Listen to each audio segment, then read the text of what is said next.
যে যেখান থেকে দেখছেন তেল কড়াই হেসেল থেকে সবাইকে স্বাগত। আসসালামু আলাইকুম। আজকের রেসিপি হচ্ছে চিচিঙ্গা ভাজি। তো চিচিঙ্গা কুটে নিয়েছি, কুটে নেওয়ার পরে তারপরে এটাকে আমি অন্য আর একটা ডিশের মধ্যে নিয়ে হলুদ লবণ মাখিয়ে কিছুক্ষণের জন্য রেখে দেব। তারপরে পানি ছেড়ে যাবে, পানি ছেড়ে দিলেই তারপরে সেটাকে চিপে চিপে আমি তেলের মধ্যে ভেজে নেব। তো এই চিচিঙ্গা ভাজি, আজকের চিচিঙ্গা ভাজিটা একটু অন্যরকম করে ভাজবো, সেটা আপনারা দেখলে বুঝতে পারবেন। এবং ভিডিওটি না টেনে রেসিপিটা দেখার জন্য আমন্ত্রণ জানাচ্ছি।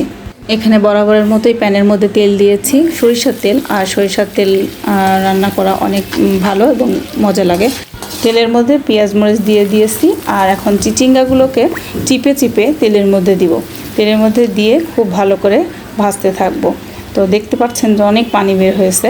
তো এই পানিটা দিলে ভাজিটাও তো ভালো হতো না। তো এখন এটাকে অনবরত নাড়তে হবে। নাড়তে নাড়তে তারপরে একটু ভাজা ভাজা হয়ে আসবে যখন, তখন এটার মধ্যে একটা অন্যরকম স্বাদ আনার জন্য, একটু স্বাদ বেশি যেন বেড়ে যায় সেরকম একটা জিনিস দিয়ে দিব। তো জানি না আপনারা এইভাবে করছেন কি না, করলে অবশ্যই জানাবেন।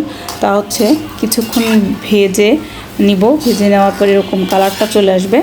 তারপরে এটার মাঝখানে ফাঁকা করে একটা ডিম ভেঙে দিব। তো এই হচ্ছে এটার মজা। তো স্বাদটা অনেক বেড়ে যায় একটা ডিম দিয়ে। তারপরে এটাকে অনবরত আবার একটু ভেজে নিতে হবে। তো ভেজে নেওয়ার পরে তারপরে এটা রান্না কমপ্লিট হয়ে যাবে, রেসিপিটা কমপ্লিট হয়ে যাব। এইটাই হচ্ছে মেন কারণ। তো এই জন্য আপনাদের বলছিলাম যে পুরো ভিডিওটা দেখার জন্য।